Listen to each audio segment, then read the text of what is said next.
नहीं निकल भगवान की जो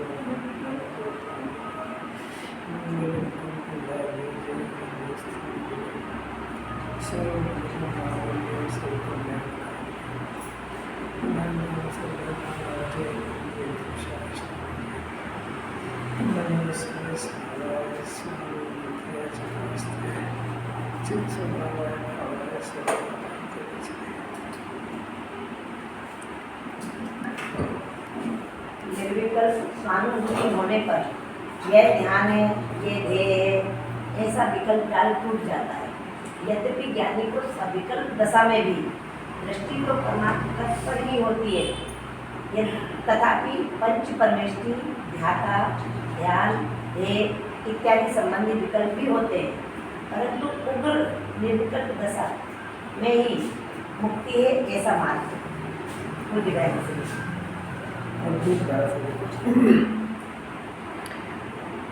ये ध्यान है और ये ध्येय है। ऐसा ऐसा ध्यान करने के पहले ऐसा विकल्प होता है, और वो जो विकल्प टूटता कब है कि निर्विकल्प होने पर टूटता है, अनादि से नहीं हुआ जी। निर्विकल्प है, हाँ, विकल्प पर टूटने का नाम ध्यान है। विकल्प के टूटने का नाम तो ध्यान है। और ध्यान के पहले, निर्विकल्प होने के पहले जिस वस्तु का निर्णय करना है, आत्मा का ध्यान करना है ना, तो आत्मा का ध्यान और ध्यान करने वाली पर्याय, ये दो भेद ये पहले होते हैं। और जब वो निर्विकल्प हो जाए, सारा विकल्प टूट जाए, विकल्प कैसे टूटने का अर्थ है कि इसका उपयोग इसके शुद्धात्मा में एक में हो जाए। जैसा शरीर के साथ एक में बना है ना, एकत्र बना, कैसा एकत्र बना है, ऐसा एकत्र बना इसके आत्मा से हो, तो वो उपयोग आत्मा को विषय बनाने पर विकल्प टूट जाता है। विकल्प टूट जाता है और निर्विकल्प होता है। यहाँ से धर्म की शुरू होती है, शुरुआत होती है। तो उसके पहले ध्यान, ध्याता, ध्येय, इसके भी विकल्प होते हैं। ये अभी अपने कहा था कि नारा स्व स्वामी शब्द टूट जाता है। स्व को स्वामी को एक ही द्रव्य के में सारा काम होता है। ध्यान, ध्याता, ध्येय, ये कभी जीवन में धर्म के नाम पे इसको बनाया ही नहीं कि मेरे को निर्विकल्प कराना चाहते जीवन में। पुण्य के विकल्प की तो क्या बात करें, पाप के तो बात करने की फुर्सत ही नहीं है। पाप का हो कि पुण्य का, पर मेरे तो जिन्हें परमात्मा के भी जो विकल्प है, अनंत के भी जो विकल्प को तोड़वा करके आत्मा के द्रव्य गुण पर्याय के, ये द्रव्य ये पर्याय, वो भी विकल्प से आश्रबंध होता है। उस विकल्प की उपाधि बुद्धि से मिथ्या दर्शन होता है। इसलिए जिन्वाणी जीव को एक बार निर्विकल्प अतीन्द्रिय आनंद का स्वाद चखाना चाहती है। जो इस जीव ने अपना उद्देश्य नहीं बनाया, अपना उद्देश्य विकल्प करने ही बनाया, चाहे पाप का चाहे पुण्य का। अगर बहुत पुरुषार्थ है तो एक बार निर्विकल्प बताओ क्या काम सौंपा पंडित जी? हाँ, ये सोचता है कि विकल्प पुरुषार्थ है। जिनवाणी कह रही बहुत पुरुषार्थ है, एक बार निर्विकल्प होकर बता, क्योंकि निर्विकल्पता ये धर्म है, विकल्प ये अधर्म है। विकल्प से 8 कर्म बनते हैं, निर्विकल्प से मुक्ति होती है, निर्विकल्प से मोक्ष होता है। जब ऐसी बार बार बात आएगी तो प्रश्न होगा कि निर्विकल्प कैसे होए।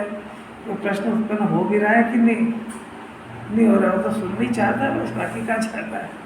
अगर ये ऐसा बार बार जिनवाणी कहेगी निर्विकल्प हो तो धर्म की शुरुआत होती है। तो इसको प्रश्न होना चाहिए ना साहब, निर्विकल्प कैसे हो, क्या प्रश्न होना चाहिए? आपके विकल्प ही नहीं कम होते नहीं, कोई बात नहीं। पाप के तो अपने को मतलब विकल्प करने ही पड़ेंगे ना स्टार्टिंग में, तो अभी फिर से सुनो, सुनने की प्रोसेस समझो। पाप के विकल्प कम होते हैं कि पुण्य के कम होते हैं, ये जिनवाणी को नहीं कहना है। जिनवाणी को भेद ज्ञान कराना है, विकल्प से आत्मा का भेद ज्ञान कराना है। जिनवाणी ने ये प्रश्न नहीं कहा कि पहले पाप के विकल्प कम करो, ये कब कहा जिनवाणी?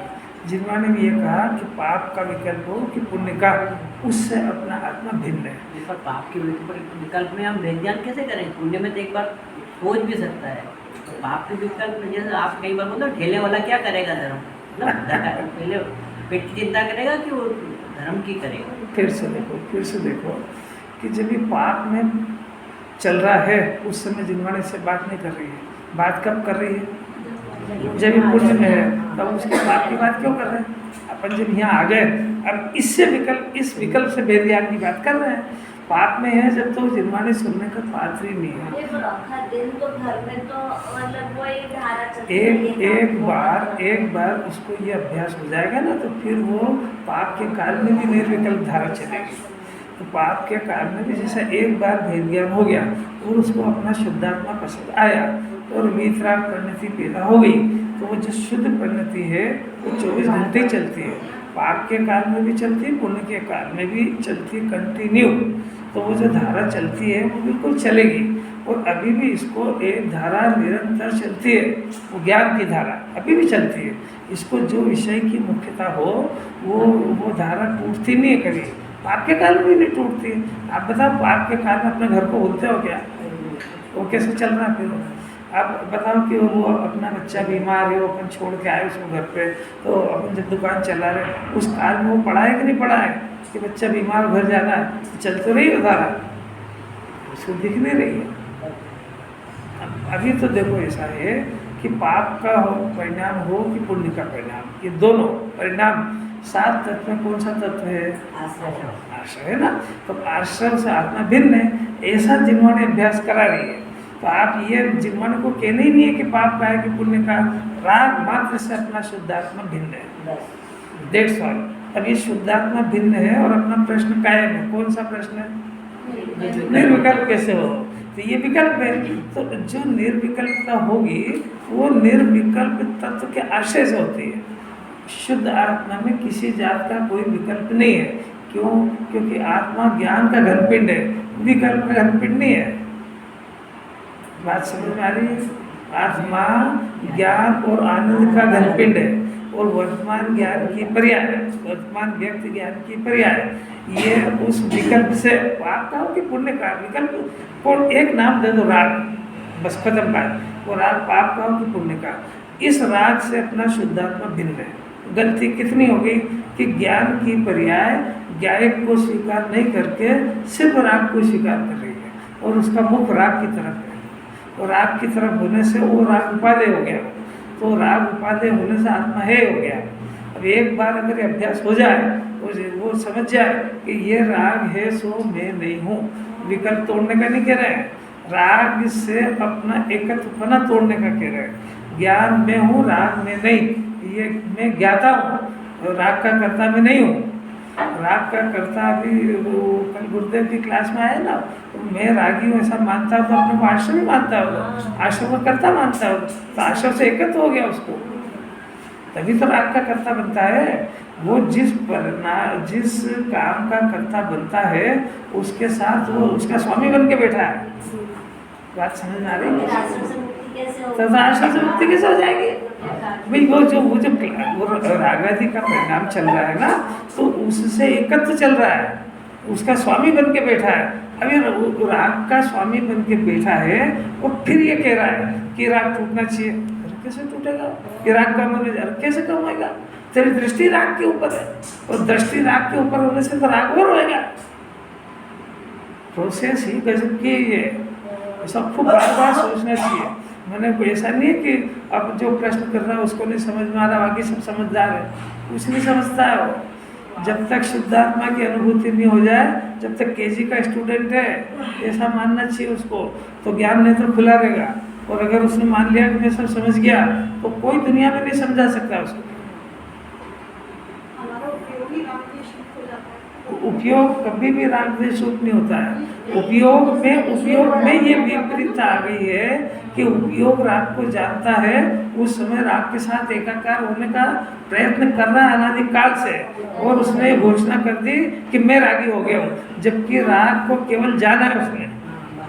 और जिनवाणी तो आगे कह रही कि राग को भिन्न रह करके जाना है, राग में घुस के नहीं जाना है, अपनी सत्ता में रह करके राग को जाना है। तो इसको ऐसा लग रहा है कि मैं रागी हो गया हूँ, मैंने उसने तो राग से एकता कर ली, उसने अब एकता कर ली तो प्रश्न ही नहीं। अब जो राग होगा वो करंटली होगा, अनंत अनुबंधी का होगा।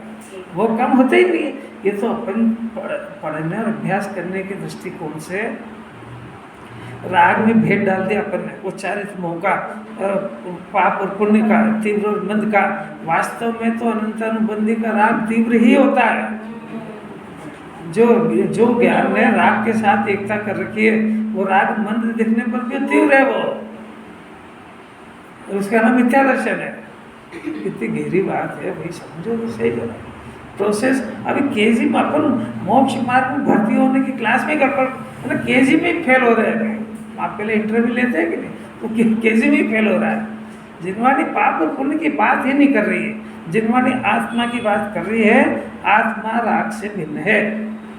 आपको ये अभ्यास करना है, क्योंकि आप रागी बन के मोक्ष मार्ग सुनना चाहते हो, वो जिनवाणी ज्ञान पे कब्जा करा के मोक्ष मार्ग सुनाना चाहते हैं। फिर से बोलो, उपयोग में राग का ज्ञान हो रहा है कि उपयोग राग रूप हो रहा है? ज्ञान हो रहा है। राग रूप तो कभी होते ही नहीं है। पर वो ऐसे ही मान रहा है हमेशा, मैं रागी हो गया हूँ। भाई नहीं हुआ है। जिनवाणी बार बार कहेगी रागी हो जाएगा तो राग का नाश हो जाता है, राग बदलता है, जीव का भी नाश हो जाएगा। कहाँ हुआ तेरा नाश? और तू अगर शरीर हो गया तो तेरे को दिखता नहीं दुनिया के अंदर सब देह छूटने पर उसको जला देते हैं, तो जीव जिंदा है ना कि जल गया? और अगले जन्म जो जाता है वो जीव है क्या? जो मर जाता है जल जाता है वो जीव है? सब पक्की बात है, पक्की समझिए इतनी बात। अब चिंता जो मर जाता है उसकी होता है कि जो अगले जन्म जाता है उसकी करता है? इसकी कर रहा है तो है, बुद्धि है कुछ थोड़ी सी, कुछ समझ रहा है कि जिनवाणी? अभी 24 घंटे चिंता किसकी कर रहा है? जो यहाँ पड़ा रहता है उसकी, कि जो अगले जन्म जाता है उसकी? तक की कोई समझदारी है? केजी में आया भी है ये? नहीं आ रही समझ में? क्या क्या कि जो यहाँ रह जाता है एक क्षण का, जिसका भरोसा नहीं है। जिनवाणी जिसको बार बार कह रही है कि पुण्य के उदय की सामग्री है, ये बहिरंग परिग्रह है, ये तेरा नहीं है, इसमें तेरा कोई वास्ता नहीं है। कुछ सुनता है क्या? उसकी चिंता में डूबा हुआ है, तो इसको कुछ भेद ज्ञान हो रहा है क्या? ऐसे जिनवाणी सुनी ही नहीं जाती। संस्कार भी उल्टे डलते हैं। ऐसे संस्कार डालने की कला सीखना हो ना तो गुरुदेव से सीखना चाहिए। कैसे संस्कार? कि पहले महाविद्य क्षेत्र में शिवंदर भगवान के पास दिव्य ध्वनि सुनते थे, तो गहरे संस्कार डाले थे। गहरे संस्कार काम हो पाए कि नहीं हो पाए जिनवाणी को जल्दी नहीं है, क्योंकि वो उसकी क्रमबद्धता है, उसके उपादान की योग्यता है। पर संस्कार कितने गहरे डाले कि यहाँ श्वेतांबर मत में पैदा हो गए। उसके बाद उन्होंने वो जो वहाँ का जो सूत्र है, जैसा अपना समय सार मूल है, ऐसा भगवती सूत्र उसको 18 बार पढ़ा, भगवती सूत्र को, और उसमें उनको संतुष्टि नहीं हुई। और जैसे ही समय साथ पड़ा तो जो अंदर में संस्कार थे पूर्व जन्म के, और उससे टेली हो गया ये बात सत्य है। तो ये काय से सत्य हुआ? पूर्व के संस्कार से। अब इसके पास कुछ आधार तो है नहीं, ये सत्य माने कैसे? ये संस्कार तो डाल लो, काम हो जाए, वो तो बहुत अलौकिक बात है। अभी सत्य के संस्कार तो डालो।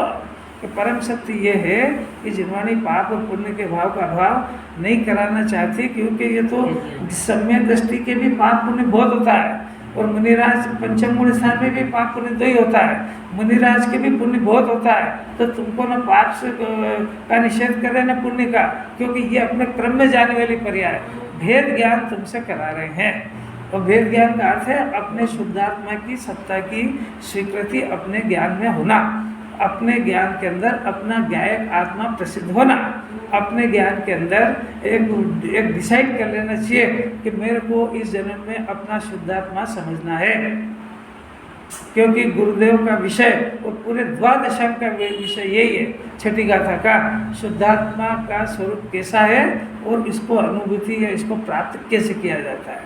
पूरा 45 वर्ष तक वो जो दूसरी बातें थी सब गौण थी, मुख्य यही थी, क्या है शुद्धात्मा कैसा है और इसकी अनुभूति कैसे होती है।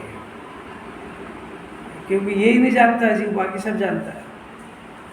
बाकी जानना किसी काम का ही नहीं होगा। जो जानना है इसको जन्म मरण से रहित नहीं कर सके, जिनवाणी इसको ज्ञान ही नहीं कहती है। जो ज्ञान आत्मा को प्रसिद्ध नहीं करता उसको जिनवाणी ज्ञान कहती ही नहीं है, अज्ञान कहती हो। कैसी कैसी कठिन बात है। ये प्रश्नोत्तर करना चाहिए, इसको खुद सोचना चाहिए। तो जब तक इसको यथार्थ हल नहीं मिल जाए ना, तब तक ऐसा समझना चाहिए ना मैं सब समझ गया। क्या समझ गया था? निर्विकल्प होना, हाँ। ये भी तो एक विकल्प है। हाँ, ये विकल्प ये है ना, ये विकल्प सब विकल्पों को तोड़ देगा। अगर ये विकल्प को भी पकड़ लिया इसने, इस जन्म में मेरे को निर्विकल्प होना है, तो अब देखो आप ये बताओ कि अपने घर के अंदर शादी है, तो शादी के संबंधी विकल्प होंगे कि एकदम से कल बारात आ जाएगी? होंगे ना। वो होंगे, वो विकल्प काय के लिए? ब्याह करने के लिए। वो ब्याह होते से विकल्प का क्या होता है? खत्म हो जाते हैं। तो ये निर्विकल्प होना है, और शुद्धात्मा के आश्रय से निर्विकल्प होते हैं। तो जिस दिन इसको आत्मा हाथ में आ जाएगा, वो विकल्प टूट जाएगा। पर ये उद्देश्य तो बना है, उसके पहले विकल्प टूटेगा ही नहीं। तुम चाहो कि शादी हुई नहीं और विकल्प टूट जाए, अरे होएगा ही नहीं। और तुम बिना विकल्प की शादी कर लो, करके बता दो उसमें क्या है? विकल्प से शादी होगी कि नहीं? नहीं होगी। तो विकल्प नहीं होगी तो विकल्प से होगी कि नहीं? उससे भी नहीं होगी। और शादी हुए बगैर विकल्प टूटेगा नहीं। होंगे ही होंगे। पर अरे फिर से सुनो, होंगे ही सही, जिनवाणी भी कह रही है, परंतु वो विकल्प अगर विकल्प उपादेय हो गया और ये अंदर श्रद्धा में ये हो गया कि इस विकल्प से आत्मा मिल जाएगा, तो फिर वहीं आ गया वो। जैसे वो विकल्प से दुकान चलती है, वैसे ही विकल्प से आत्मा मिलता है। तो फिर आत्मा आश्रय से संवर मान लिया उसने। उसको श्रद्धा ज्ञान ये रहेगा कि ये विकल्प है और ये कार्यकारी नहीं है, मेरे को मेरी वस्तु चाहिए। आप विकल्प करते हो कि ब्याह की तैयारी करते हो? अरे बोलो तो सही। तो तैयारी करते हो जाते हैं, और जहाँ तैयारी हुई कि विकल्प शांत हो जाएगा। तो उद्देश्य क्या है? विकल्प करना है कि तैयारी करना है? ऐसा इसको आत्मा समझना उद्देश्य होना चाहिए। ये बताओ कि ज्ञानी को आत्मा के सविकल्प में क्यों विकल्प? निर्विकल्प स्वानुभूति होने पर ये ध्यान है, ये ध्येय है, तो ये निर्विकल्प होने के लिए ध्यान ध्येय का विकल्प होता है। और जैसे निर्विकल्प होता है तो ये विकल्प जाट टूट जाता है। साथ तो लिखा, अगर पहले ऊपर की लाइन तो समझ लो कि पहले उसको लिखा है कि विकल्प जाट टूट जाता है। ये ध्यान है और ये ध्येय, ये द्रव्य और ये पर्याय, ये विकल्प और ये निर्विकल्प है, ये उत्पाद ये है और ये द्रव्य है, ये निमित्त है, ये उपादान है। ये सब विकल्प टूट जाएंगे। निमित्त उपादान को पकड़ लेगा, उत्पाद ध्रुव में ध्रुव को पकड़ लेगा, क्रमबद्धता में द्रव्य को पकड़ लेगा, ध्यान ध्येय में आत्मा को पकड़ लेगा। ये सब छोड़ देगा, ये छोड़ देगा, छूट जाएंगे। जहाँ काम हुआ कि छूट गए, आत्मा की महिमा बढ़ती जाती है, विकल्प की टूटती जाती है। और एक क्षण ऐसा आता है, क्रम ही है उसका, पर्याय का क्रम है भाई। आप कोई सा सेको, कोई हलवा सेको, तो एक समय में सीखता है कि एक घंटे में सीखता है? एक समय में सीखता है वो। तो एक समय कब आता है? एक घंटे बाद। तो हर बार सीख रहा है कि नहीं? सीख रहा है। पर वो आखिरी स्टेज क्या हुआ? कच्चा की सीख गया, कच्चा है। फिर 2 मिनट सीख गया, हाँ सीख गया। तो इतनी देर में सीखा है ना, कि इतनी देर में सीखा है, पर उसकी तैयारी इतनी हुई है। ऐसा निर्विकल्प है कि समय में हुआ है, पर उसकी तैयारी कितने भाव लग गए भाई, अपना आवाज तक नहीं कर पाए। तैयारी आज समझ ही नहीं, तैयारी चल रही, यही बात है। पहले से वो उसके थे ना, वाजपेयी भगवान के समय का ही था, तब उसका समय दर्शन हो गया था, टूट गया था। तो संस्कार तो पड़े ही थे। हाँ, और ये तो अलग ही बात है। और अपने को शेर के पर्याय के पहले के भाव का मालक है, तो केवली से पूछो तो होती ये जीव भी अभी जैसे जिनवाणी सुन रहा है, कोई ज़रूर थोड़ी कि इसके पाप के परिणाम नहीं हुए। अच्छा, अभी यहाँ जितने बैठे अपने को थोड़ी मालूम है कि अपने अगले जन्म की आयु बद गई है, ये सब कुछ पता ही नहीं है। अब पता तो है ही नहीं, अब ये सुन रहा है तो अब आयु तो बन गई, मान लो तिरज गति की, और ये सुन रहा है तो पुण्य भी हो रहा है, पर तिरज में तो जाएगा। तो ये जो संस्कार है वो वहाँ काम आ जाएंगे। और अगर आयु नहीं बंधी है तो ये जो परिणाम है ये उसको पशुपति जाने ही नहीं देगा। बात समझ में आ रही क्या? बहुत गंभीर बात है। ऐसा नहीं समझना कि इसमें खाली टाइम निकाल रहे, अलौकिक बात है। वो जो गुरुदेव के अंदर में संस्कार थे कि शुद्धात्मा का अतीन्द्रिय आनंद अंदर भगवान विराजता है, उस संस्कार ने वो श्वेतांबर में फंसने नहीं दिया उसको। इतना पढ़ा सब पूछने भी लगे, महाराज जी बन गए, पर उस ज्ञान ने फंसने नहीं दिया उसको। अगर ये तत्व ये एक बार अंदर उतर जाएगा, कहीं फंसने नहीं देगा। ये कहीं जाएगा, इसका ज्ञान कहेगा कि अपन गलत जगह आ गए, भले ही चला जाएगा। अब सोसाइटी है, परिवार है, अब कहीं चला गया, पिक्चर देखने चला गया, घूमने चला गया, तो शाम को उससे पूछो तो कहेगा फालतू समय बर्बाद किया, मज़ा नहीं आया, आज का जीवन, आज का दिन भी बर्बाद हुआ। ये उसका अंतिम आवाज़ कहेगी। अब तो अज्ञान है तो वापस उसके पक्ष में चला जाता है, उसे जिन्होंने क्या करें। ज्ञान ने सही रिपोर्टिंग तो दी उसको। बोल दे कोई यहाँ बैठा हुआ कि वो पाप करने जाता है और कहता है कि बहुत मज़ा आया, जाता तो है, वो परिस्थिति है ऐसी, क्या करेगा। घर में रहता तो है सब जगह, पर उसको कैसा लगता है, कब इस काल कोठरी से पीछा छूटे यार, ऐसी भावना ही नहीं हो तो मोक्ष काय का। तो बहुत अलौकिक बात है। यद्यपि ज्ञानी को अब वो एक बार निर्विकल्प होने के बाद में सविकल्प दशा में आया, सविकल्प दशा में आने पर भी उसकी दृष्टि तो शुद्ध आत्मा पे ही होती है। उसके बाद भी पंच परमेष्टि के विकल्प आदि होते हैं, परंतु सब हे बुद्धि से चलते हैं। उपाधि बुद्धि से तो अपना एक आत्मा ही रहता है, वो भी रहते हैं। अब वहाँ पे वो बात लागू पड़ती है, सम्यक दर्शन होने के बाद पाप से बचने के लिए पुण्य में आते हैं, शुद्ध आत्मा में नहीं रह पाते हैं, और पाप के परिणाम यदि पंच परमेष्टि इनके आसपास नहीं रहेगा तो वो परिणाम बिगड़ेंगे। इसलिए पंच परमेष्टि के शरण में रहते हैं, परंतु शुद्ध आत्मा को और उस ध्यान को ही भला मानते और जानते हैं। इसको कहते हैं पाप से बचना। ये क्या करूँगा, ये पाप से कहाँ बचता हूँ, वहाँ मिथ्या दर्शन का पाप और करके आता है। इसको लगता है कि मैं पुण्य करके आया हूँ, पर कर्ता बुद्धि और उसकी सुबुद्धि, जरा अंतरंग की परिस्थिति देखो,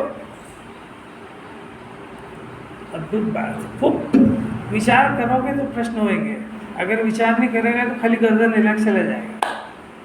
सम्यक दर्शन साथ में नहीं करता, संस्कार जाते हैं।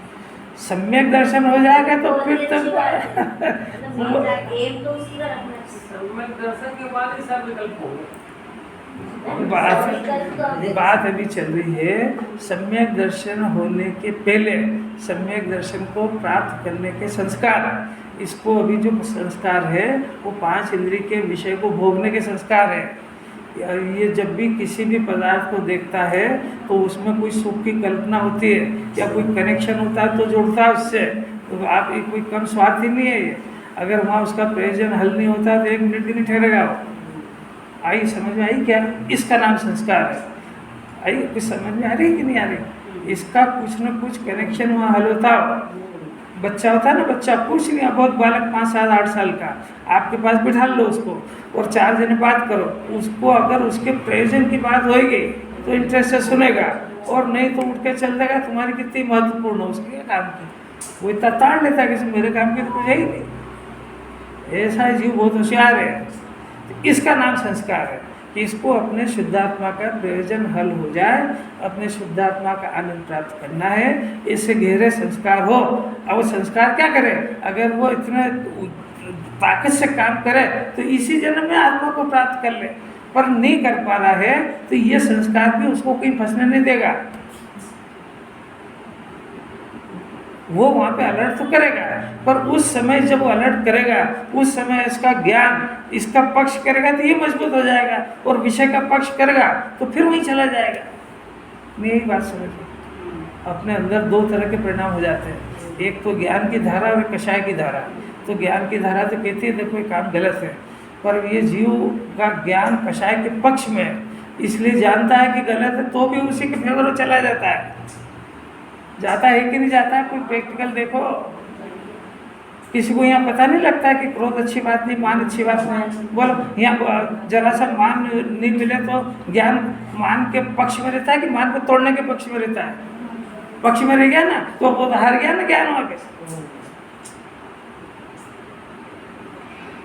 इसको मालूम है कि दुकान पे बैठने से मेरे तीन पीढ़ी खाता धन पड़ा हुआ है, फिर भी उसको और पकड़ने के लिए उसको नहीं छोड़ करके धर्म को छोड़ देता है कि नहीं? तो क्या बात जानता नहीं है? जानता तो है, पर करे क्या? ज्ञान कषाय के पक्ष में चला गया। क्रोध मान माया लोभ की साधना में चला गया हो ज्ञान, उसको मार नहीं पा रहा है वो इतना सा नहीं निर्णय कर पा रहा है कि मेरे को इसकी जरूरत नहीं है, भाई इतना सा तो चाहिए उसको, मैं इससे भिन्न हूँ, मेरे को जरूरत नहीं है इसकी, तो बोल के दिखा उसको। कब? जब वो कषाय हावी होती तब। चारों में से कोई से भी हो, मेरे को क्रोध की जरूरत नहीं है, मेरे को किससे मान चाहिए?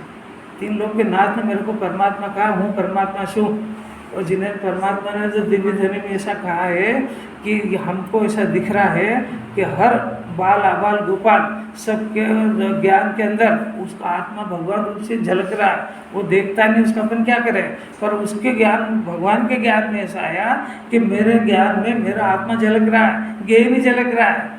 अब इससे बड़ा और क्या मान और सम्मान चाहिए? तो भी मूर्खों से चाहिए कि चार जने मेरे बारे में अच्छा बोलो, और तेरा कोई अच्छा ही हो तो बोले, क्या बोले? तेरा में कौन सा गुण अच्छा है? चारों कषाय की गिरफ्त में तो है, जब देखो जब कुत्ते से भोगता है, क्या चाहिए तेरे में? कृष्णा नागिन डक रही है, मजा आ रहा है तेरे को, क्या अच्छा ही क्या है? मिथ्या दर्शन कोई अच्छा ही होती है क्या? बताओ बताओ बताओ जरा, मिथ्या दर्शन क्या अच्छा ही होती है? दूसरे को भी देखेगा तो दोष ही दोष देखेगा, क्या अच्छा ही है?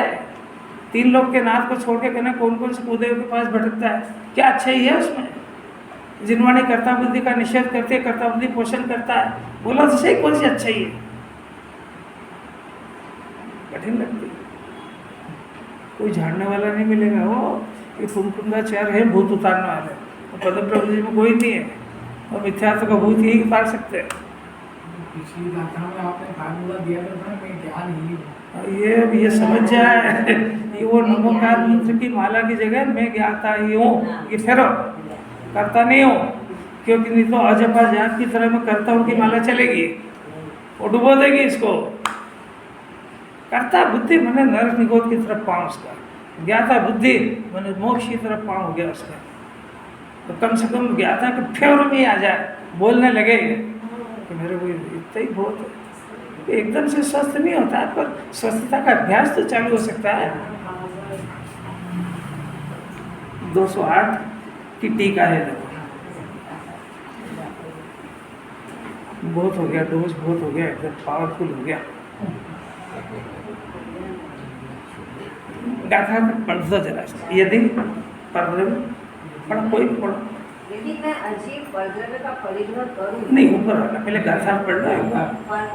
यदि परद्रव्य परिग्रह मेरा हो तो मैं अजीब तत्व को प्राप्त हो जाऊं, क्योंकि मैं तो ज्ञाता ही हूँ, इसलिए परिग्रह मेरा नहीं है। ये कुंदाचार्य ने अपने को आदेश दिया, अपने को दिया, मैंने जो पिछली गाथा के अंदर मोक्षाभिलाषी जीव हुआ, जिसके अंतर में मोक्ष की अभिलाषा हो गई, और अभिलाषा हो गई मैंने इच्छा हो गई कि मेरे को मुक्त स्वरूप आत्मा को पसंद करना है। तो वो मुक्त स्वरूप आत्मा को पसंद करना है, तो अब ये बाहर का जो परिग्रह है उसको तो सारी दुनिया परिग्रह कहती है, तो उसमें कौन सी बात है? कुंदाचार्य ने ये रहस्य उद्घाटन करा कि अंतरंग परिग्रह जीव का वही वास्तविक परिग्रह है, उसका नाम मिथ्यात्व और कषाय। कषाय 13 अनंतानुबंधी आदि 4 कषाय है, और हास्यरत्या 9 और 13, ये दोनों कषाय, ये दोनों परिग्रह है। तो परिग्रह है तो सबसे पहले नंबर का है मिथ्यात्व। वो मिथ्यात्व क्या परिग्रह है कि जो रागादि का परिणाम होता है, इसको कुंदाचार्य अजीव कहते आए, और यदि मैं राग को अपना मानूंगा तो मिथ्यात्व नाम का परिग्रह हो गई सही, और अजीवत्व, अजीव नहीं, अजीवत्व मैंने अजीवत्व मैंने मैं बना, तो मैं अजीव बन जाऊंगा, तो श्रद्धा में तो बनी गया। और ये ज्ञानी का विचार चल रहा है कि जिसके हाथ में चिंतामणि रत्न आ गया है, जिसको मोक्ष की अभिलाषा हो गई है, क्योंकि मोक्ष का सैंपल प्रकट हो जाए तब मोक्षाभिलाषी कहती है जिन्होंने, सुनने से मोक्षाभिलाषी नहीं कहती है। बात समझ में आई क्या? सुनने से तो किस प्रयोजन से सुन रहा है, ये जाने और केवली जाने, मैं यही बात समझ। कोई क्षण ज्ञान बढ़ाने के लिए सुन रहा है, कोई टाइम मिल गया तो सुन रहा है, कोई क्या घर में किचकिच होती है तो सुनने आ रहा है, उसका हजारों प्रयोजन है उसके। क्या पता काय के लिए आ रहा, केवली को मालूम से। इसका तो एक प्रयोजन हो जाए, वो हो गया। पिछली गाथा में एक ही आपने क्या कह दिया, अब मैं ये परद्रव्य के परिग्रह ग्रहण नहीं करूँगा, तो परिणाम एकदम से बदल गया। और फिर अपने अंदर विचार कर रहा है कि आपकी बात 100% सत्य है कि यदि इस रागादि के परिणाम को मैं अपना मानूंगा तो आजीवन तो ग्रहण हो जाएगा। ये ज्ञानी का विचार चल रहा है। अब अपन समझ आ गया, हाँ आ गया। अब क्या पोजीशन है कि परिग्रह हिलना भी नहीं चाहिए, एक कील तो ले जाए थे कि कोई, इसको समझ आ गया था। या फिर वो रात की पकड़, तुमने ऐसा कह दिया मेरे को, दिन भर हो गया परिग्रह में डोल रहा है। अब टीका अमृत चंद्राचार्य केस लेते हैं हाथ में। यदि मैं अजीव परद्रव्य का, देखो ऊपर तो उन्होंने परद्रव्य परिग्रह लिया कुंकुंदाचार्य ने, उन्होंने नाम भी नहीं लिया अमृत चंद्राचार्य ने कि अजीव नाम का परद्रव्य ये परिग्रह है।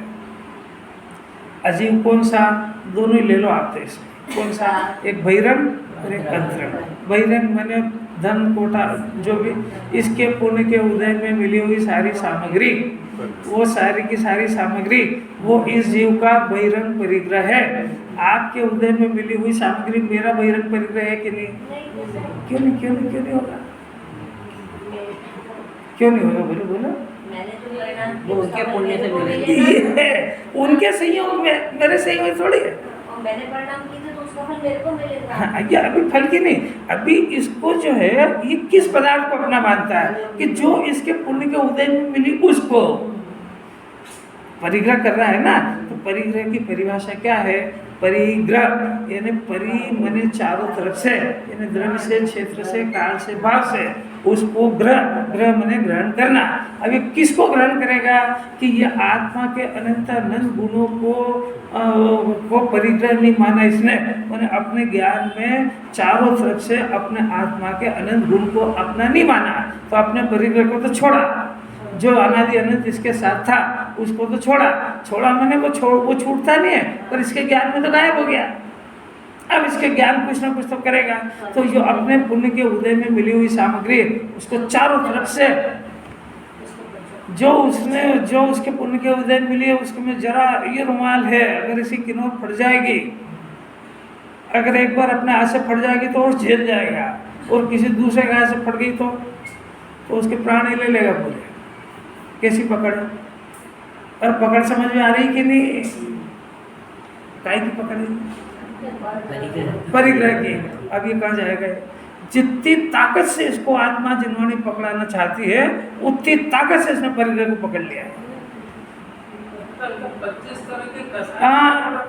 हाँ, ये भी अभी अगली गाथाओं के अंदर एक एक हिज्जा कर करके बताएंगे कि पानी पीने का राग ये परिग्रह, रोटी खाने का राग ये परिग्रह, गुस्सा करने का परिणाम ये परिग्रह। अभी 16 सूत्र बनाएंगे कुंकुंदाचार्य, उनकी स्टाइल है, पहले शॉर्ट में बोल देते हैं फिर इसके 16 सूत्र बनवाएंगे। तो वो जो 25 तरह की भाषा रची रहती है ना, सबको एक एक गाथा बनवाएंगे।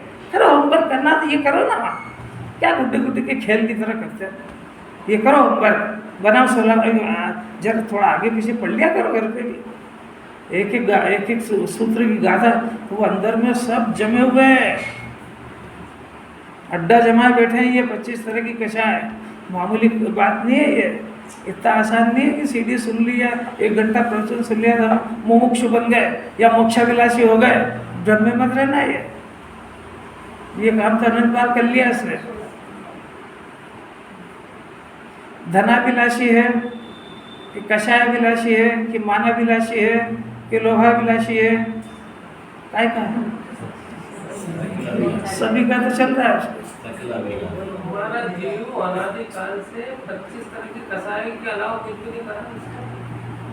इसने सिर्फ कषाय करी है और परद्रव्य को अपना मानने का प्रयत्न करा है, बना नहीं सका उसको। क्योंकि यहाँ पे अभी कुंकुंदाचार्य ने कह दिया है कि यदि मैं अजीव को अपना मानूं तो अजीव को प्राप्त हो जाऊं। ये तो उन्होंने रखा, ऐसा करके तो ऐसा हो जाएगा, परंतु वस्तु स्वरूप देते, परंतु मैं तो अनादि से ज्ञाता ही रहा। आत्मा रोटी खाता है कि नहीं? बोलो, नहीं खाता है। तो अभी खाने की क्रिया, चलो नरक में तो नहीं खाई थी, स्वर्ग में भी नहीं खाई, मनुष्य पर्याय में खा रहा है कि नहीं, कि वहाँ तो नहीं खाई, यहाँ खा रहा है, तो खाने वाला बन गया ना। यहाँ तो अनादि से ही नहीं ज्ञाता रहा है जीव। मैं रोटी खाता हूँ ऐसी मान्यता जरूर करिए, और अपने को रोटी खाने वाला माना है, पर रोटी खाई कि नहीं खाई, क्यों? क्योंकि अमूर्तिक आत्मा रोटी मूर्तिक है, अनंत पुरुषार्थ है भाई। जिन्हें परमात्मा की प्रतिमा देखिए कि नहीं देखिए, मूर्तिक है क्या मूर्तिक है? मूर्तिक। अब मूर्तिक प्रतिमा के दर्शन करके अमूर्तिक आत्मा को पहचानना है, कितना पुरुषार्थ है। कोई काम समझ में आ रहा है? प्रतिमा कैसी है? मूर्ति। दर्शन करें आपने कि हाँ करें, अब उससे उस दर्शन से पकड़ना किसको है? कितना पुरुषार्थ है। वो जिनवाणी समर्थ है उसमें, कुंदाचारी बता सकते हैं केस बहुत सीरियस है, ऐसे ही नहीं है।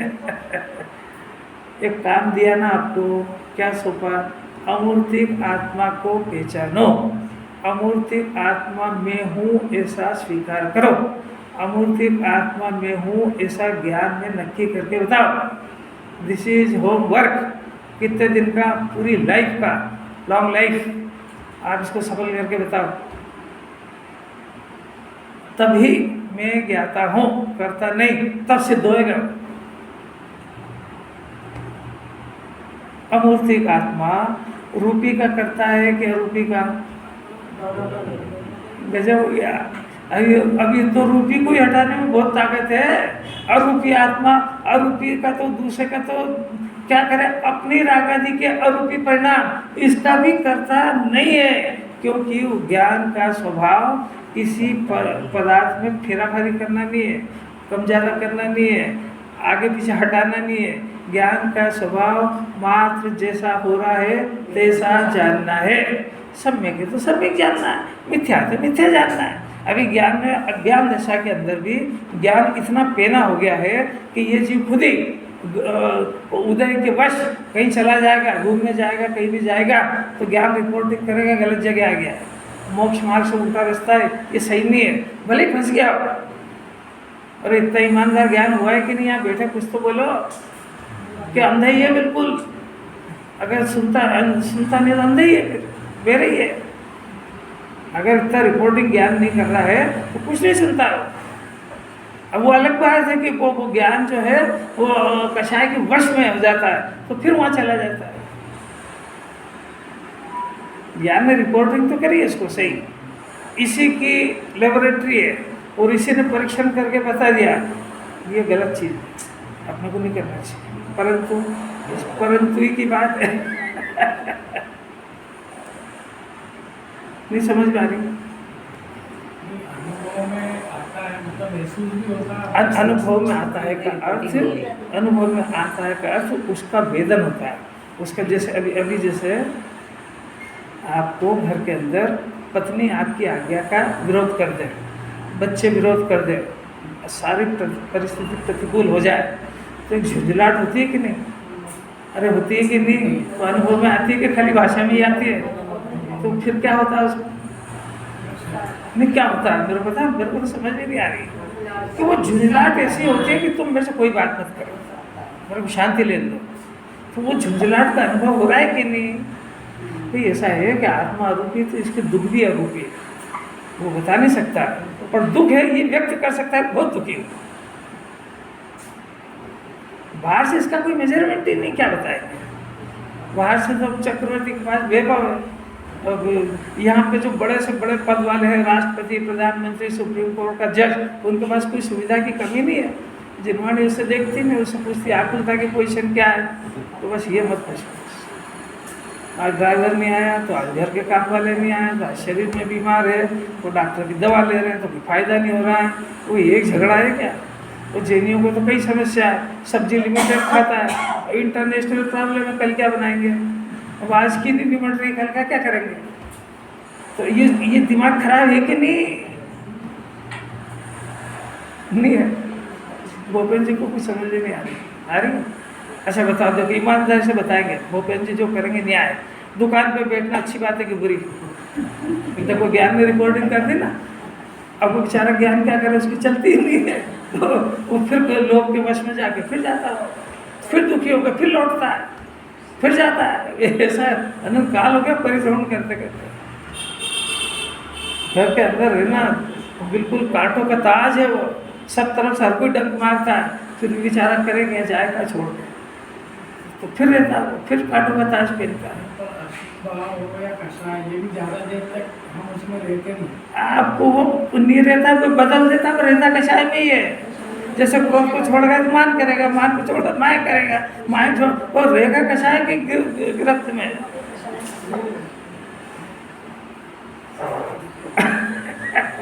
क्योंकि एक कषाय लंबे समय रहेगी ही नहीं रहेगी, तो बदलेगा।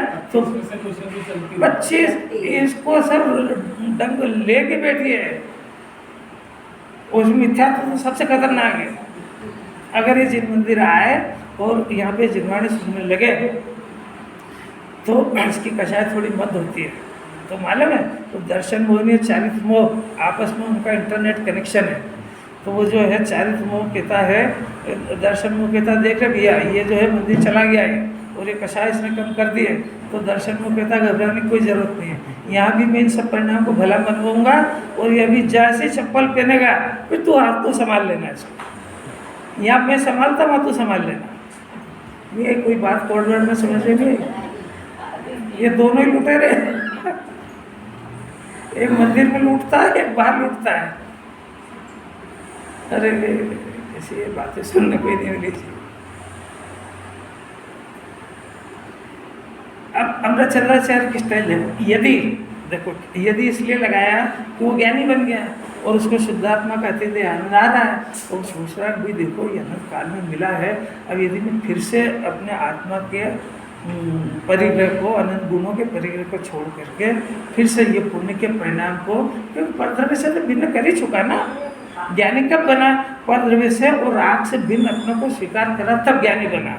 तो राग को परिग्रह, राग को पुद्गल का, राग को परद्रव्य का, राग को विभाव का जान चुका ना, और ज्ञान को स्व जान चुका। अब वो कह रहा है कि देखो ये अनंत काल में हाथ मिला और अगर मैं थोड़ा से पुण्य के परिणाम का स्वामी बन जाऊँ, परिग्रह करूँ, मैंने इसको अपना मान के इसको कैसे अनुभव करूँ, तो ये जो अजीब है ये मेरा स्व हो जाएगा। तो वो 207 की गाथा लग जाएगी कि जो जिसका स्व होता है वो उसका स्वामी होता है। तो ये अजीव मेरा स्व है, तो फिर मैं अजीव का स्वामी बन जाऊंगा।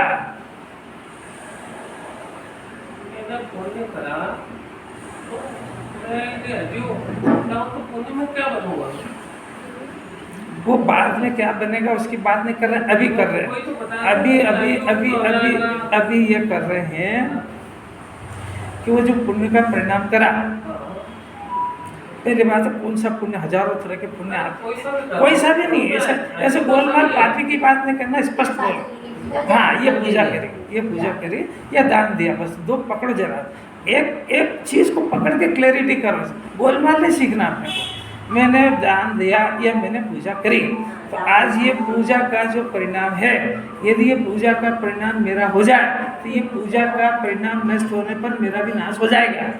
और तब तो मैं समझूंगी पूजा परिणाम अजीब करते हैं, मेरा परिणाम तो बताओ। मैं कर रहा हूँ ना पूजा, मेरा क्या परिणाम है? समझने का प्रयत्न कीजिए, समझाने का नहीं और पुत्र करने का नहीं। फिर से सुनो वापस में कि पहली बात तो ये है कि जीव ज्ञान और आनंद का दरिया है, इसमें से निरंतर ज्ञान उत्पन्न हो रहा है कि राग, ज्ञान उत्पन्न हो रहा है ना, तो और राग भी उत्पन्न हो रहा है, पर राग का क्षेत्र दूसरी जगह है और ज्ञान का क्षेत्र दूसरी जगह। इतना है अभी अभी मानसिक ज्ञान में तो समझो, तो ये जो अपना अंदर से उत्पन्न हो रहा है ये ज्ञान है, और जो रागादि का परिणाम पर लक्ष्य से और कर्म के उदय से हो रहा है। तो दो चीज़ें हो गई। अब दो चीज़ में होने पर मेरा परिणाम ज्ञान है और राग मेरा परिणाम नहीं है। इतना समझ में आ रहा है कि नहीं? अब ये अभी तो सूक्ष्म ज्ञान ही है, मिथ्या ज्ञान ही है। ये जो सम्यक हो जाएगा तो सब समझ में आ जाएगी। पर ये मिथ्या ज्ञान के काल में भी ज्ञान ने राग को जाना, तो ज्ञान राग हुआ कि नहीं हुआ। अब यदि ज्ञान राग हो जाए तो क्या हो जाएगा कि वो राग नष्ट होने वाला है, तो उस ज्ञान का भी नाश हो जाएगा, तो मैं अजीब बन जाऊंगा। तो श्रद्धा में तो भाव मरण इसी को कहते हैं। कि इसका जो भाव मरण सदियों से, करता है। तो ये इस शरीर का छूटना इतना भी मरण है। वो जो परिणाम के से इसकी हिंसा होती है वो प्रति समय होती है, क्योंकि उसने उस परिणाम को अपना माना और वो होता नहीं है, छूट जाता है, तो वो छूट गया तो ये मरण का महसूस करता है। यदि ऐसा होगा तो ऐसा हो जाएगा, ये मेरी जिनवाणी। अभी समझने का प्रयत्न करो क्या बोल रहे हैं। यही समझ को पूजा का भाव हो गया, पूजा करता है तो ये करा रात करा जो करा तो करके तो आ गया, तो करके आ गया, तो वो परिणाम किसका था? वो पूजा का परिणाम किसका था ये पूछ रहे हैं आपसे। मेरा था ना। तो आपने यही करा कि वास्तव को स्व मान लिया, तो उस पूजा के परिणाम का फल आपको कुछ नहीं लगा, क्योंकि अपना जो परिणाम था, जो घर का बच्चा था वो तो चक्की चाट रहा है और पड़ोसी के यहाँ आटा खिला के आया। ज्ञान को छोड़ दिया। ज्ञान होता तो जिंदा होता है ना, त्रिकाल करता पूजा त्रिकाल करता मेरा काम। आपको क्या प्रश्न करना आपको समझ में नहीं आ रही है। कभी पूजा करेंगे तो ज्ञान करेगा। आपको जिनवाणी कुंकुंदाचार्य को सिद्ध करने देना है कि अपने को सिद्ध करना है? अपने को सिद्ध करना होता है तो अकल कहाँ आ जाती। जिनवाणी ये सिद्ध कर रही है कि ज्ञान ने ये गलती करी अनादि से कि उसने राग के साथ एकता करी है अज्ञान दशा में भी, और ज्ञानी होने के बाद तो सतर्क हो गया, तो वो ज्ञान ने राग के साथ एकत्व करी, इसका नाम मिथ्या दर्शन है। ज्ञान ने शरीर के साथ एकत्व करा, इसका नाम मिथ्या दर्शन है। अब ये टूट गया और उसका ज्ञान स्वभाव से एकत्व हो गया और वो ज्ञानी बन गया। अब वो कह रहा है कि ये तो काम सुधर गया, पर यदि मैं फिर से ये गलती करूँगा, यानी मैं फिर से राग के साथ वो अपना मानूंगा, एकत्व करूंगा, तो मैं जड़ हो जाऊंगा और मेरी सत्ता का नाश हो जाएगा। इसलिए मैं ये गलती अब नहीं करूंगा। उनसे आपको सीखना हो तो सीख लो। मेरी बात सुनो, कितनी क्लियर तो है। देखो कैसा लिख रहे हैं, यदि मैं अजीव प्रद्रव्य का परिचय करूंगा तो यह अजीव मेरा स्व है और मैं अवश्य उसका अजीव का स्वामी हो जाऊंगा, और अजीव का यदि स्वामी हो गया तो वो अजीव ही बन जाएगा। तो इसकी श्रद्धा में तो अजीव ही हो गया ये।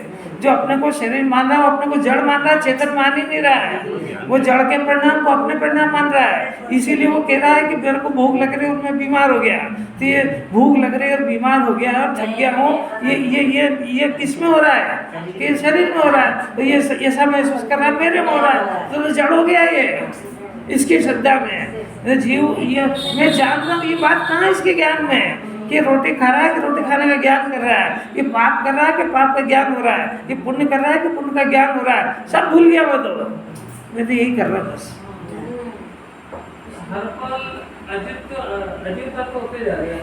अजीब तत्व नहीं होते जा रहा है, इसकी श्रद्धा में अजीब हो गया। हाँ, मानने में देखो आज जो भी कोई ऊंचे पद पे है ना, सरकारी पद पे, तो वो अपने को अनादि अनंत कलेक्टर ही मानता है। वो 1 मिनट में उतर जाएगा तो सब समझ में आ जाएगी कि पहले से ही सामान्य आदमी था वो, थोड़ी सी देर का संयोग था। सासू है ना, कितने दिन तक सासू रहेगी वो? कितने दिन तक? जब तक वो बहू की आंख नहीं खुली है तब तक। जिस दिन खुली ना वो सब सासू पना उतार देगी। तो ये परमानेंट सासू पना था कि टेम्परेरी था? तो इसको कैसा लग गया? अब उतार देगी नशा 1 मिनट में। अनंत पुरुषार्थ कड़क दृष्टांत है, पर ये रात दिन भोगेगा सब समझ में आ जाएगी। इसका नशा उतरने दे, क्योंकि इसको समझ में नहीं आ रहा है। क्यों? तो पुण्य का उदय था थोड़ी सी देर का, तुम्हारी कोई बात मान लेता था, भ्रम हो गया तुमको कि वो मेरी सुन रहा है। वो सुन नहीं रहा है, वो उसी की धुन में है वो, और वो भी देखता सब है और तुम्हारे परिणाम को अच्छी तरह जानता है वो, उसके भले ही नहीं जाने। हर बहू सासू कितने भाव में मोक्ष हो जाएगी अच्छी तरह समझती है। वो चाहे जितना पढ़े और वो चाहे आए कि नहीं मंदिर, नहीं आ रही बात समझ? अरे जिसकी हम बहू है उसको सब समझ में आ जाएगी। वो भले ही मंदिर नहीं आया, भूपेंद्र जी क्या कह रहे समझ आ रही? वो नहीं आया, पर जो उनके सास ससुर मंदिर जाते हैं तो वो धर्म करते हैं उसके सामने, तो सब बता देंगे कितने भाव में इनका मोक्ष होएगा।